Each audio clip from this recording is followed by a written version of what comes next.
Hey, what are you guys doing out here? It's Halloween. We've been trick-or-treating. Are you alone? There's a creepy man in a white mask. Where? And he keeps, like, trying to play hide and seek with us. Where did you see him? Look! Run! Go home now!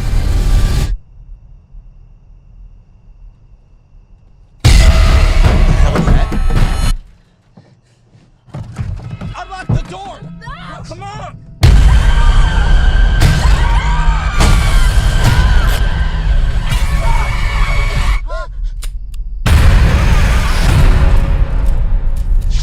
We killed Michael. My grandmother set the fire. No one told you. Told me what? Michael Myers is alive. A man couldn't have survived that fire.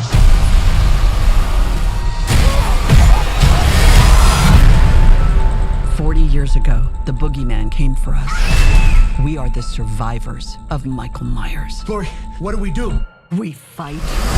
Mom, our family will kill him. We're gonna hunt him down and we're gonna put an end to this. He is not gonna stop killing until we stop him.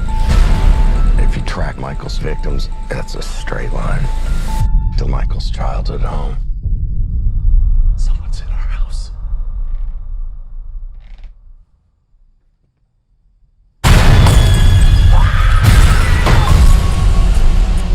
He's coming for me, but I'm coming for him.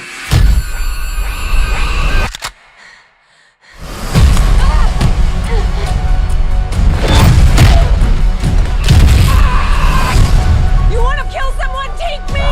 Michael! I want to take his mask off and see the life leave his eyes.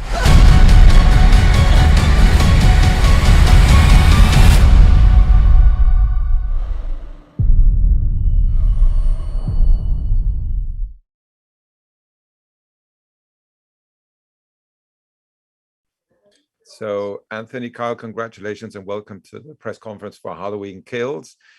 People from all over the world have lots of questions because I guess I'll start with, I mean, how cool and fascinating it is to have these characters come back all the way from the original movie into this one. And in the case of you, Kyle, to have you do it again, I mean, that's quite extraordinary. Can you talk about that? Well, it's just so incredible after 40 years, you know, to be reprising this role. And even more incredible than that is that, you know, this film that started in 1978 is, you know, people are still so excited about it. And, you know, the fans have never gone away. They're so passionate about it. And I'm just excited for them to be able to see this in a theater again. You know, of course, they can see it on Peacock, but the fact that they can go to a theater and see with other people and have that energy surrounding them, I'm just very excited for everyone to see it. How about you, Anthony? I would just echo those same sentiments that Kyle shared. You know, we're just all really excited about the film. It was a great work experience and life experience for me, and I had a great time. We were all transplanted in Wilmington, North Carolina, making the film, but there's such a great sense of artistry, so many cool, talented, and humble and nice people that were involved. So it really makes it a pleasure for all the reasons that Kyle mentioned. It's been such a huge franchise for 40 plus years now. And there's also that added excitement, as she mentioned, just that audiences are going to finally see it. So the waiting was a good thing in this case, you know, so I just super excited and feeling really privileged and honored just to be a part of it. You know? So Guillermo from Cinemundo Brazil asks, I would like to know, how did you receive this invitation to come back to the franchise? How did you feel about it in the first place? Well, my agent called me and said that the director of Halloween Kills would like to meet with you about, you know, joining the cast and reprising your role. And I was like, is this really going to happen? Is this really going to happen? You know, I was like, something's going to happen where it's not going to work out. So I was just so excited. And then I met with him in Beverly Hills and he was just talking like it was a given. I was doing it. And I left there like, I think I've got the job. I mean, you know, I really hope so. So I was just beyond excited. Yeah. How did you receive that call, Anthony? It was very different for me. I mean, I requested a meeting with David Gordon Green and we met in the late summer of 2019. And I was really excited that he was willing to meet before my screen test. And then we had a great, very organic very relaxed conversation, just about his process, his objectives, what he wanted to achieve with this one. And then I did my screen test and I just kind of revved myself up and went for it. So I was so thrilled and really excited to get the call and find out that I was going to be a part of it. So I can honestly tell you my entire career, this is my 45th year now. I've never been more pumped up about a project. I really am. I'm so excited and I feel really honored and very humbled. And the best part is that it's a great film. So we're excited, all of us.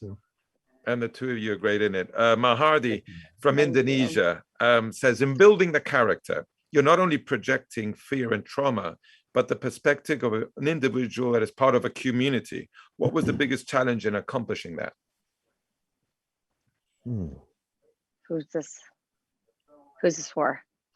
You want to take it, Kyle? Yeah. Well, for me, that was exactly what I built my character around, because as a little girl, I wasn't thinking about my character. I was just doing my job, remembering my lines and running from Michael Myers. But that is what I used to build my character, the trauma that this child went through and how it has shaped her as an adult. And, that she has stayed in this town, Haddonfield, with all these people that are also survivors, and that they're tired of being terrorized and they're ready to take on this, this evil animal of a human being or whatever Michael Myers is. So that's what I use to build my character. Yeah. For me, it was just about engaging in the circumstances. As an actor, it's all make-believe, but you really have to make it sort of real for yourself. And I think Kyle would attest to this. We had such a good script. It was really solid. The writing was great. So I just loved attacking it. It's this classic kind of good versus evil setup. And the fact that it has such a massive audience after all this time, it's just such an honor. So it gave me all the energy I needed. The fact that we had such a great director, he's a great communicator and a great guy, such a cool group of people to be able to work with. And then, there really was that additional added energy that we all had because obviously the last film was such a success. So it was just a lot of goodwill and positive vibe while we were making the film. So it made it really easy to just go have fun, and play, as David says, Peter Gray from Australia has a specific question for you, Kyle. He says, you're only about 8 years old or so when you made the original. How old were you when you first saw the film and realized what type of impact it had on the genre? Well, when I first saw the film was when I was a little girl at the premiere. And I really didn't get what we were making.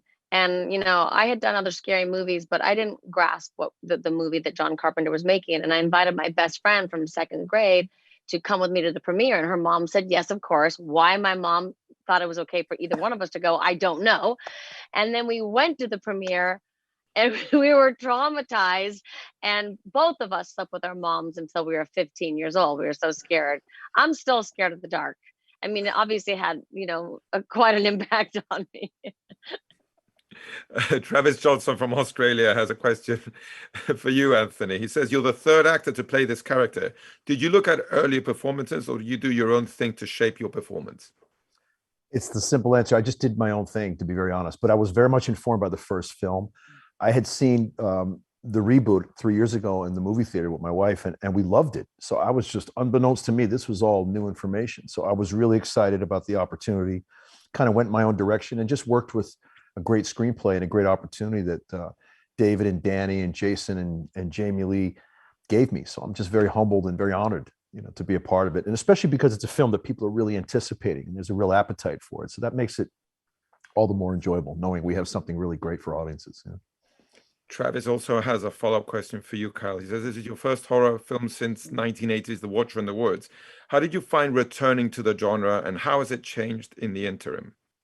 I did actually another horror film after that called Curfew. In by 10, dead by 12. This time you shouldn't come home. How did the genre shape me, did you say? I got so lost about it. How did returning to the genre and how do you think that the genre has changed? Oh, I mean, God, how do I think the genre has changed? It really, it hasn't. It hasn't. I mean, I feel like, with Halloween, it has stood the test of time. And the only thing I feel like the Halloween in this one is, I mean, Michael Myers is really taking it to the next level with his killing.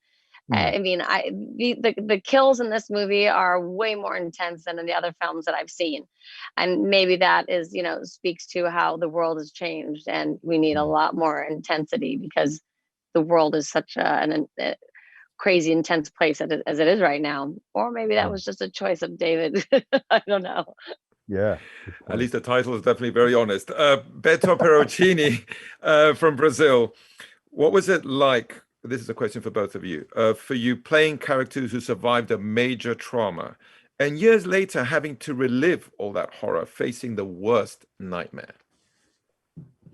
Well, one of the things that I've talked about, I think it's just a testament to a great screenplay. But as the movie opens, excuse me, we're all together as survivors and victims of Michael, and it's still Halloween night. But again, there's this very heroic, almost like a wave takes over, and we all summon the strength and unify as a town and a group of friends and neighbors to rally together and really rise up against him. So the idea is that we go from survivors to fighters, and I think that that's clearly marked in the film, obviously with the scene in the hospital where Jamie Lee tells Judy Greer and myself that we're going to fight, so that's really sort of the motto. So I think following those lines of classic good versus evil storytelling, I just loved it. I had so much fun digging into that and really just kind of supporting that idea that I'm willing to fight for Laurie and her daughter and granddaughter, and just that the town, we all rise up and come together very heroically. And it's almost like a wave, the way it kicks in, so that was really cool for me. I thought that was plenty to work with, For me, it was very easy to dive into after, playing that character in the original movie and, following it over these years and having such a great script, the circumstances in the script. It was easy for me to slip right into, where Lindsay would be at this time in her life and, how she would react to these circumstances. Right on. Terrified, but ready to take Michael Myers on. That's it. I would just run away. Anyway, Kurt Frolov says, while watching Halloween Kills on the big screen in a dark cinema with surround sound, there were a number of times where I was clutching my seat. While making the film, are there ever any moments that make you jump, even though you know what's coming next? Well, to me, it's like when you go into a haunted house, you're just going into a haunted house, but yet you're still terrified. So, you're making a movie and you're aware of that. And yet, of course, you still get scared sometimes, being out in a dark, in the middle of the woods in the dark, and you look over and you see Michael Myers, there's no way you can't, get freaked out and scared. And then that just helps you with your character. I mean, if I'm running from Michael Myers, that's not too hard to tap into, looking for the fear there, let me tell you. Right. And for myself, I think that it hinges off of what Kyle said, that's so ingrained in us as human beings, that sort of fight or flight response in life, so I think that it was easy to go for, just the idea that we're going to rise up, we're going to fight this head on, and we're going to really tackle the situation. And again, the experience of making the movie was so much fun. So, it is make-believe at the end of the day, but I have to admit, I had similar feelings when I'd look over and I'd see James Jude as the Shape. I mean, it just fires you up, because you really want to go for it. And you really want to make fans of the franchise proud and everybody involved proud. Because like Kyle and Jamie and Nancy and Charles, there were a lot of people that have been there from the beginning. So I worked with this sense of pride and also very humbled by the opportunity that I had. I just was stoked to kind of rise up and just give it my all. Well, just to wrap it up, Paulo Costa from Brazil has a quick question for you, Kyle. He says, what's it like to see the diversity in female protagonism in this film that I already consider a masterpiece? Wow. Well, I just love it so much. I come from a family of all women and I have 4 daughters. So for me, wow. Seeing strong female characters, I just love it so much. And, to see them fearless and, taking on Michael Myers, I would much rather see that than a damsel in distress any day. Good one.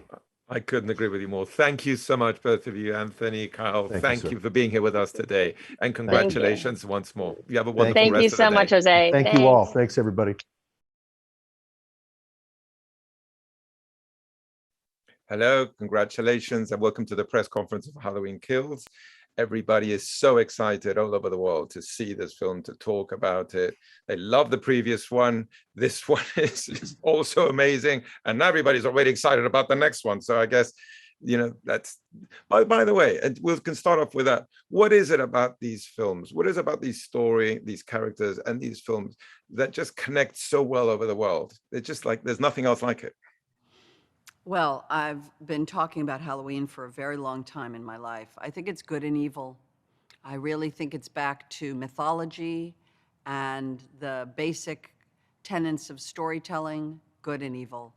And the epitome of ubiquitous normalcy is a young babysitter in a small Midwestern town and the collision with this human form, evil being. I just think it's sort of classic. It's basic, as the kids would say, it's OG. It's, I need to sort of get your old. kids' dictionary because I don't know half these things. I know, OG, original gangster. It's I sort do of know like, that one. it's old school. I know you do, because you're young, you're 12. I hate your guts. Sorry. I think that part of what makes kind of Halloween so scary for all this time is, at least to me, is the simplicity of it, and just how, kind of like what Jamie said, it's good versus evil.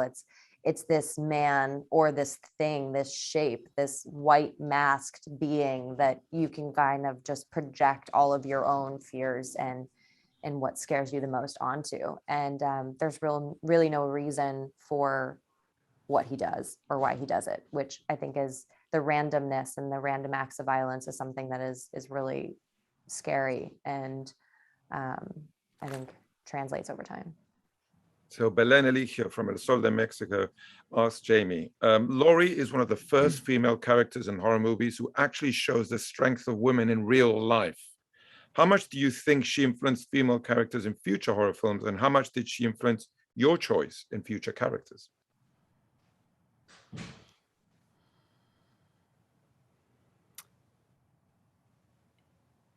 Was that a question for me? Or That's for... a question for Jamie. Okay. It was me, and I'm thinking. I can't see you, Jamie, so I was like, I know. It's the waiting for sort me of to get? end of the day, and I'm a little I know, tired. my brain. My brain's a little frogged, but I was trying to think about it. I think the truth is, I don't choose things because of qualities. I choose things because of the story or who's making it, or sometimes I just choose things because they've asked me to do it. I don't have that career. I don't have that sort of introspection.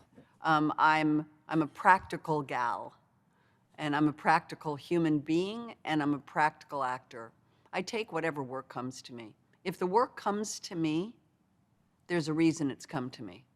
There was a purpose for it. So it's less the qualities of that person as it is the just existence of that person. So I don't carry the mythology of the movie of Laurie and the warrior into the other choices I make. Beto Perocini from Brazil says, Laurie and Allyson represent a meeting of generations, not just a reunion of the current era with classic horror. Motivated by her ideals, Laurie faces the most formidable obstacle. How do you perceive this generational transition and the strength of female protagonism in the film? Please, Andi, I beg you, take it. One of the things that's, in my opinion, makes the 2018 movie so strong is the fact that it centers on your star, Laurie Strode, and her trauma, and how that event that was one night, that was kind of a one-off, it has shaped her entire existence and being. And then you cut into now the second film, which kind of widens the lens a little bit, and you get to look at Karen and Allyson's trauma and how they're dealing with it and processing it, and how the town of Haddonfield is collectively dealing with this trauma, and how Michael Myers has affected everybody, and how people can kind of come together over that, whether it's for better or for worse, makes a very intense movie. Travis Johnson from Australia says, how has the dynamic between your characters changed since the first movie? especially considering that this one picks up immediately after the end of Halloween? Well, I feel like what David and Danny and company have done is that they've really created a generation skipping warrior. You know, Karen's character is not a warrior. She is a unexpected warrior. But Allyson, I feel, has really embodied Laurie in a really powerful way. And we certainly see it in the movie. I feel like she's just become Laurie. But she's also that independence is also going to create tension, I believe, in the future. That's all I'm saying. I don't know nothing about nothing, but I'm just saying I have a feeling that that independent streak is going to cause friction. And Andy, how do you see that dynamic? Because in the previous movie, your character always had a special connection with her grandmother. Yeah, and now it's proven that she was right. Yeah, she always had a special connection with her. And she always, I think on some level, believed her, but she also was one of the only people that would kind of like stand up to her. And I know that Allyson got a lot of heat for telling Laurie to just get over it in the 2018 movie.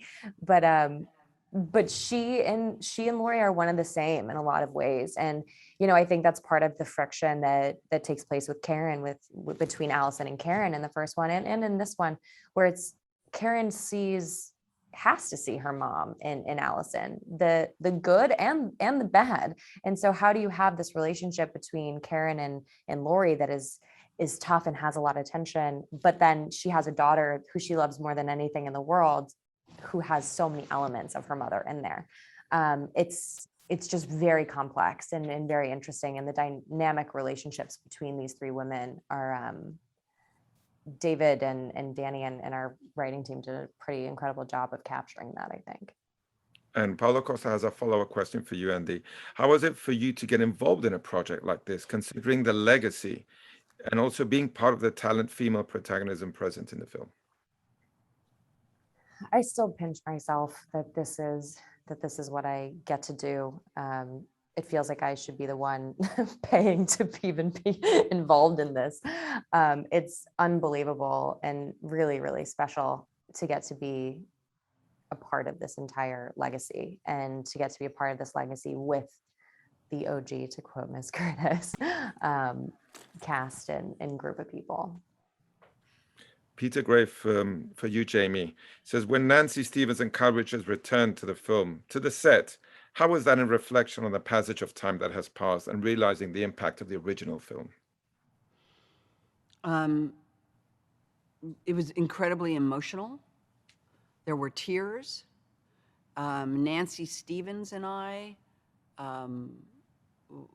were friends.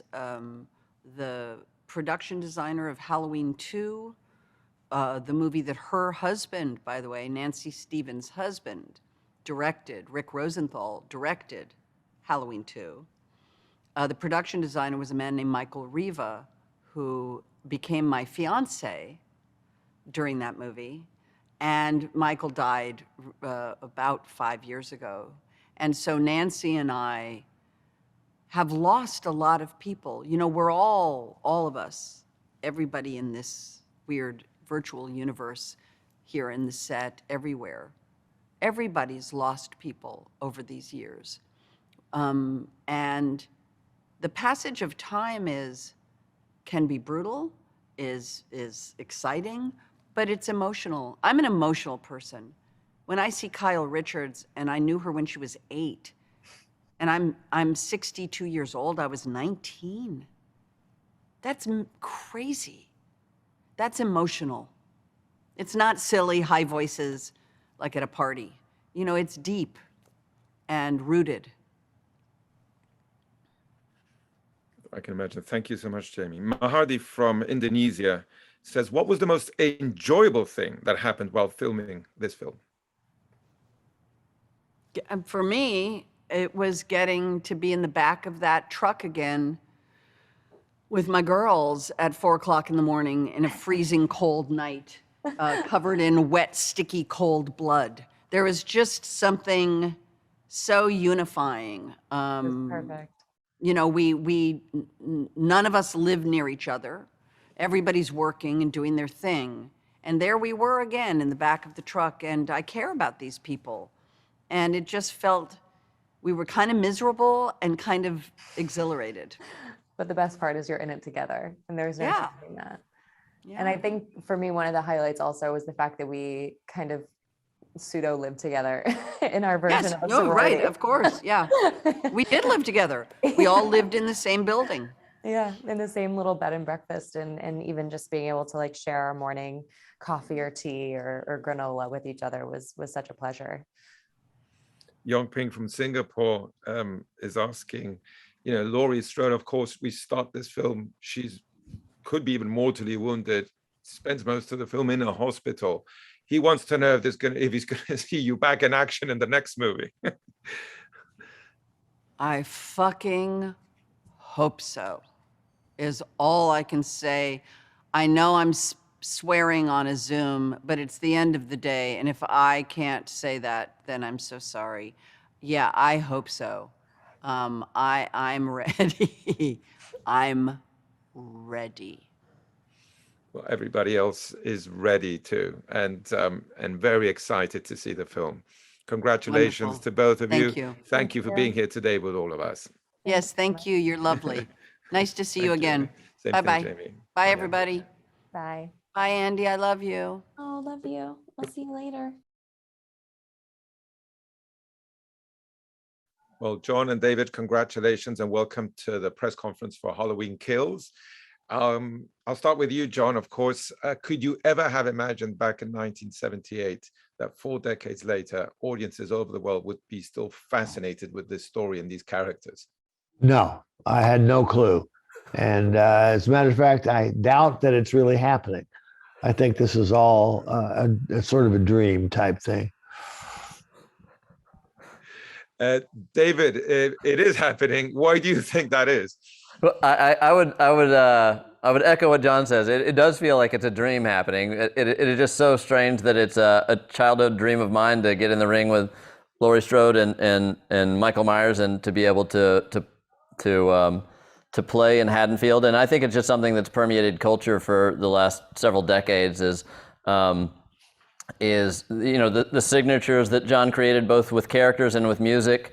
And people want more. They want to take those journeys, and they have fun with the fear. And there's a lot to be said for that, especially in these times. It's fun to be able to release and go in a safe place and be scared. Well, let's talk about how the story evolves, because you don't waste time here. You go straight into it's still the same night. What happened when we picked off from Halloween now into Halloween Kills? Well, it's a continuous story. So we pick up exactly where the last film left off. You know, Laurie had been stabbed in the stomach. Michael was left burning in the basement. And then where do you go from there? And that's part of the obstacle and the opportunity as writers is, okay, we've written something that felt like a satisfying end. How do we get the hell out of it and continue the story? And we want to get those characters ultimately to confront again and bring resolve to this narrative. Which I wouldn't say Halloween Kills actually brings resolve to anything, but it does open up a community. We're bringing in new characters and old characters, and we're enjoying the chaos. John, anything you'd like to add to that? Yes, the wonderful thing about this is that I don't have to worry about any of this. David's done it all. I can sit here in my house and watch basketball on television and be happy. I love it. Well, we have a question from Sweden, from Alexander. He says, could you talk about the trilogy, this new trilogy as a whole? How do the 3 movies differ? Well, I can only speak really to the first 2. The first one was an effort to take existing fans, invite them into our story, and honor the work that John and Deborah Hill and so many of their collaborators created in 1978, and then and then feeling like we'd successfully gained the trust of the fans and invited new fans to participate in these stories, then it's just about being faithful enough to the legacy of these characters, expanding on these worlds, and then bringing our own signature to it. So it's fun to kind of ride that balance of when you lean into cliches and tropes, many of which the Halloween franchise innovated, and then when we want to do something inventive and take something, push the envelope a little bit, step across the line and see what it is when we test the franchise and see what's too far. Guido from the Netherlands asks, Mr. Carpenter, what do you think of the horror genre in this day and age? What's the difference with when you started in cinema? Well, the big difference when I started was the movie business has just changed so much. But horror has kind of remained the same. What David is saying is absolutely true. He's taken this really simple story that we came up with in 1978, and he's remade it. And he's remade it for his generation and his age. And that's kind of what horror is all about. Horror is very adaptable. It's adaptable to the culture and the times it's in. So the Frankenstein monster, Universal's movies back in the 30s and 40s, were very much for their time. Well, now Halloween Kills, and coming up soon, Halloween Ends, is for this time. Anything you'd like to add, David? I think that sounded great. It did. Vladislav from Russia. In the era of remakes and sequels, how do you think the new Halloween is different from all other franchises? Wow, David, this is yours, dude. Well, I would just say that feeding off of what you said, John, about the simplicity of the story, I think in terms of movie monsters and horror franchises, trying to keep the shape, keep Michael Myers very simple and straightforward. We don't know anything. We're not learning about complex psychology or motivation or inspiration for why he does what he does. I was rereading your original script, John, and recently, and the mask and the way that it describes the mask is almost nothing and expressionless. I think that's what sets it apart. That's what I love about it, is that you can apply your own anxiety and fear and neuroses to this blank slate that is Michael Myers. So I think where we have characters that have a lot more wit and understanding of where they come from and the psychology that inspires them, Michael gives you nothing, and that's what makes him so scary. And so we've tried to hold on to that simplicity and take him on our own chaotic journey through that. Following up on that, people also like to know how you see the other key character in the story, Laurie. And then for Laurie, I mean, Laurie is she's a wonderfully strong, intelligent, beautiful character, and collaborating with Jamie Lee and learning from Jamie Lee, being inspired by her. It's fun sending her drafts of the script and getting ideas and things that she may challenge, and to be able to do that character justice. You know, she's strong and brave, and again, citing in the script I was reading recently, there was a moment where she writes, "Laurie is lonely" in the script, and I think there's a loneliness to that character that we're drawn to, and we see her as us. She becomes a way that the audience can identify with her and her confrontation with Michael. John, what can you talk about Laurie and about Jamie Lee that has grown with this character and made it part of herself in such a unique way? Well, I directed Jamie Lee back when she was a teenager, and this was her first feature film, I believe. And as the years have passed, she has grown as an actress, and so now she's really a fine actress. And I'm just so proud of her. As she recently won the Lifetime Achievement Award from the Venice Film Festival. And it just goes to show you her lasting in this business. This is crazy. Movie business is really unkind to women. but Jamie has mastered it. She's a force of nature. You don't screw around with Jamie Lee Curtis. I'm telling you right now. That's right. Peter Slavin from Austria. The murders are very brutal, of course. Did you have brainstorming sessions? Who can come up with the most gruesome killings? There's a lot of sickos on our set, but I would say it starts from a very wholesome place where we have an outline of who's going to die, and then we got to figure out how. And so I'd say there's that line, and you film some things wondering if it's going to be if you're going to edit it out, if you're going to go for subtlety and suggestion, and other times the grotesque and the gross out is kind of fun too. So I would say the most excited contribution I had to the writer's room in terms of our kills is I was always intrigued by something I hadn't seen in a film was a knife to the armpit, and so that was something that appealed to me to how do we engineer that new maneuver and choreography to Michael. And they're curious also to know how many masks were used in this movie. 2. Okay.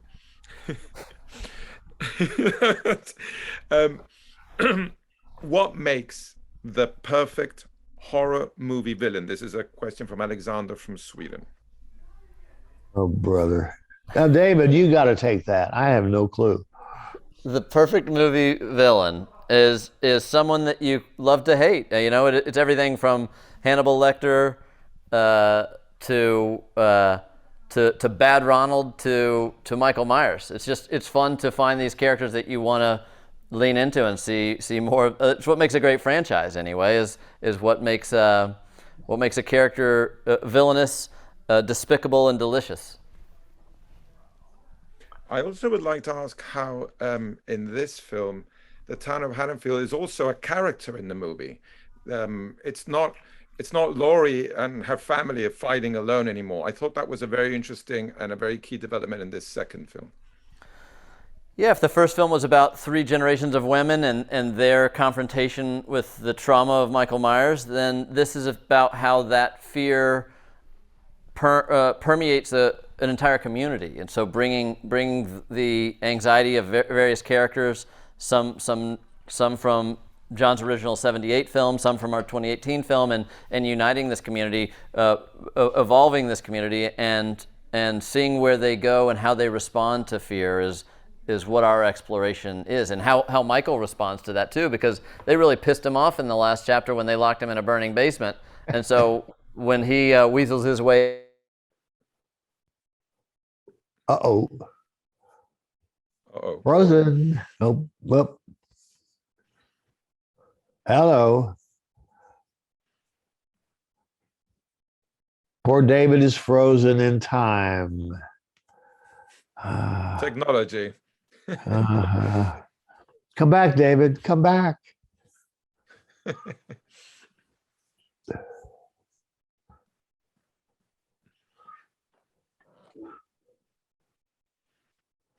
He'll come back. Okay. Is the guy with the bad special effects working on it now? I'm sure he is, John. Okay.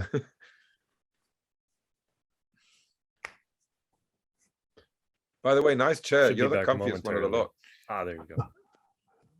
Oh, sorry, David. You froze there for a moment. You were talking about how they pissed off Michael in the previous film. Yeah, so I think they pissed him off and when they trapped him in the basement, and then when he weasels his way out, all hell breaks loose. And how was it to bring back, of course, apart from Jamie, some of the actors from the original movie, Kyle, Charles, Nancy, and also bring back those characters and even Nick? How was that? I love it. Nick is a script consultant too, so I give him early drafts of our projects and let him poke holes in it and give me ideas, and so that's really fun. And to have him, he was there on the first day of production, and so it's just great to have that inspiration and that guidance. The authenticity of having him there is very helpful. And then Nancy and Charles, just wonderful actors that it's great to have them return and their characters show back up to say a thing or two. and then Kyle, who much like Jamie has emerged as a very forceful female character, very strong character. So it's fun to see as young Lindsay Wallace, a very vulnerable child looking to her babysitter for navigation. Now she's able to confront Myers in ways that. Wow.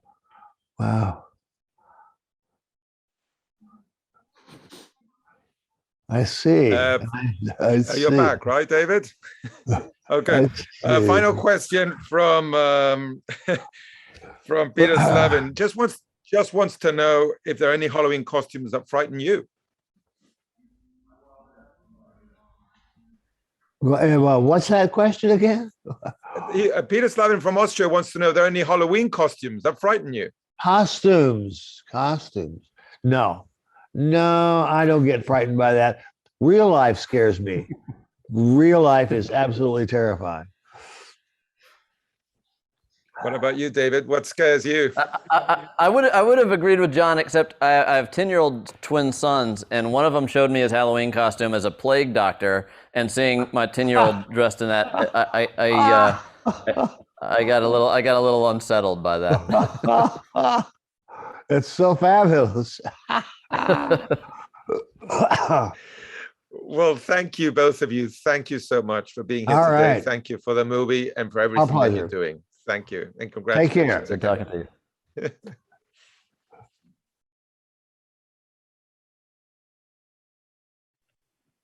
Well, congratulations, Malak, and thank you for being with us here today in this press conference for Halloween Kills. Everyone is very excited. First of all, the previous film, such a success, and the public, the fans, everyone loved it, and that showed in the box office too.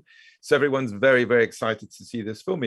But can you talk a little bit about how that idea of creating a trilogy to complete the 1978 classic that your father produced back in the day?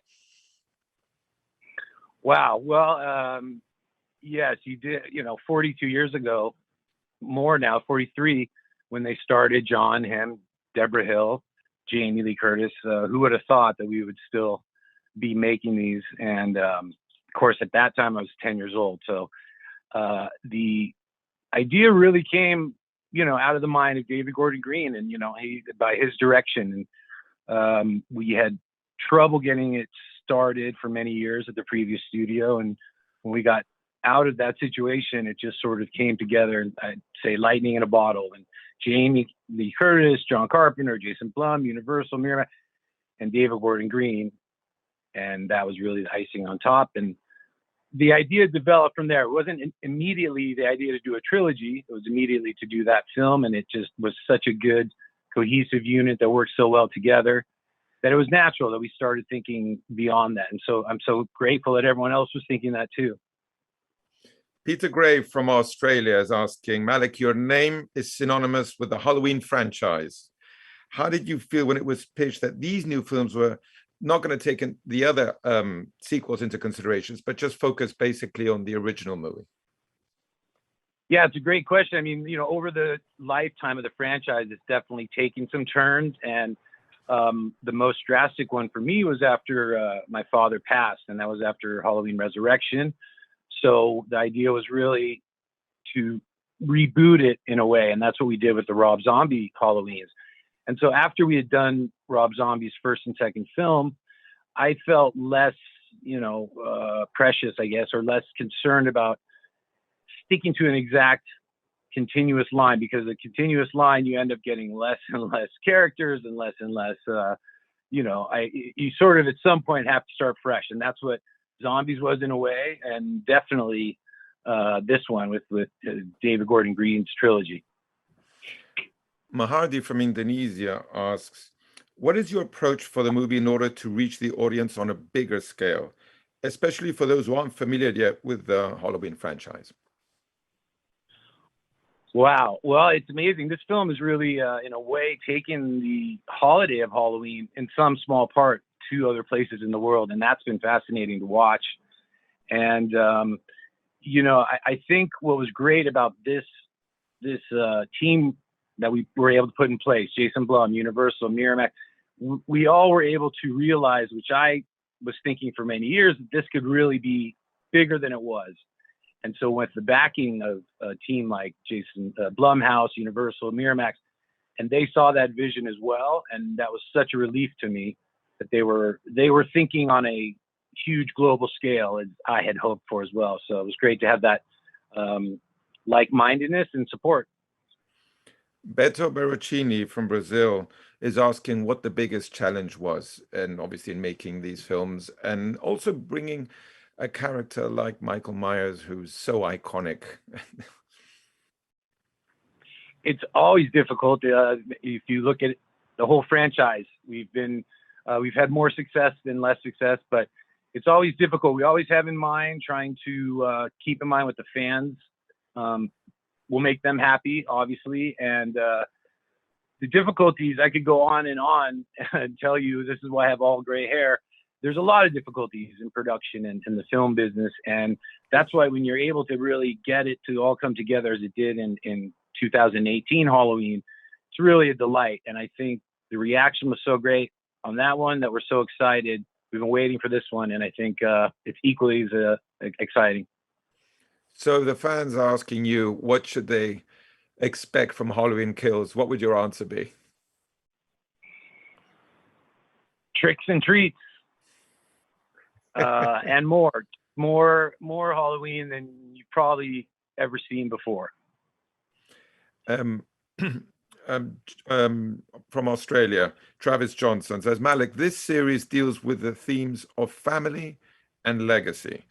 Given your father's vital role in the series, how do these themes resonate with you personally? Wow, thank you for that thoughtful question. When I started working on these films, I was starting out as a producer director, and my involvement really, one was to get an experience with my father, but really it was the invaluable production and film business experience. I never would have thought over 30 years later, I would still be so involved with the Halloween franchise, but gladly so. And it's had its twists and turns and difficulties, but very high points. And this Halloween Kills is definitely a high point. And no one would be happier, prouder, thrilled to see where it is now than my father. So that, I think, is the resonance family-wise for me. Let's talk about your main villain here. There are lots of villains in horror movies, but no one like Michael Myers.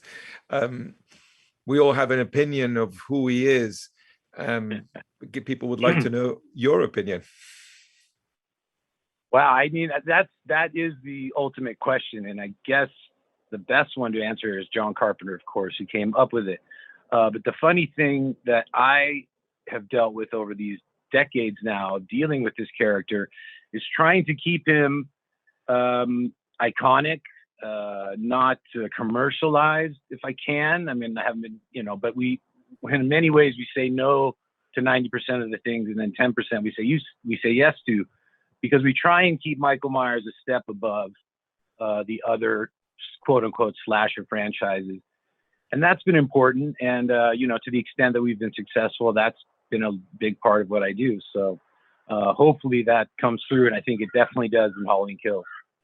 And we also see in the previous film and in this one, and I'm sure the next one, the evolution of the character of Laurie. That's also an extraordinary character. These movies wouldn't be the same without her, right? Absolutely. And in this, this version of it, it's really David Gordon Green and then working with Jamie, and they found this together, and it was so wonderful to watch, and this being my fourth film working with Jamie Lee. And, it's just what she brings to the gravitas she brings, the seriousness. I don't think you get that in other horror films, because she is just the best. She's the most beloved. And I mean, what else can I say about that? She is the grand dame, Jamie Lee Curtis, and we love her to death. Paulo Costa from Brazil says, what is the biggest responsibility and difficulty in producing a film as important as this one, considering the legacy and importance of that 1978 masterpiece? Good question. When comparing any sequel we've done to the original, it's always difficult, and John Carpenter set that bar so high. I first started working on Halloween 4. I was just a production assistant. And if you know a production assistant, that has absolutely no responsibility. So I maybe missed that a little bit, but the responsibility really is to the fans, to the legacy that John started, obviously the cast, the crew, and you're never, sometimes you're not successful. You're always striving for making something that does hold that high standard that John Carpenter, Deborah Hill, what they produced in '78 was just setting the bar so high. And thankfully, we have a wonderful, amazing director and cast and crew that I think have really elevated it to all new heights. Let's talk a bit about that new director that you have. David's doing a great job, and also you're producing with Jason Blum, with Bill Block. What can you say about your collaboration with them? Oh, well, it's been amazing. Like I mentioned earlier, it started with people seeing the vision of that this could be huge. And one person that was vital in that was Jason Blum, because he mentioned to me David Gordon Green, who I give him all the credit. And I've been a fan of David Gordon Green's for so many years, and wasn't really a name, not that I wasn't thinking of, but that I thought we might attract. So that's really down to Jason. So that's been great. And, he's a very supportive producer. David is literally the best in every way of a director. He knows the best way to handle the cast, the crew, the headaches coming from the execs, the studios. He just literally navigates that so well. And it's a pleasure to work with and to watch him do it. And also, I'm sure it's important for you to know that you have the blessing of John Carpenter, that the man who created this masterpiece over 40 years ago is supporting you and is behind you on this too. Absolutely. Everything that we do, we try and get John involved in. And, this time, like I said, in Halloween 2018, the support, the will, the vision was finally there. And I felt like I was sort of struggling for about 7 or 8 years in the situation I was before to try and convince that that's what we could do. Bring in John, Jamie, a great director. And so once I got out of that, I was able to be in a situation with the Universal, Blumhouse, and Miramax. They really, agreed, and rightfully so. So. Question from Kurt Froloff. He says, it seems to be a growing trend at the moment to recreate or reboot movie franchises. The challenge with this is to be able to stay true to the original. Does this expectation from audiences create added pressure while working on something as iconic as Halloween? It does, because, the horror genre is just one of the most traditionally successful genres. So to sort of stay above the rest of the herd, you want to try and come out with the best quality. You want to try and respect not only the legacy and what you're building on, but also you really are trying your best to delight the fans, grow the audience, attract new fans. So it's something that we definitely think a lot about.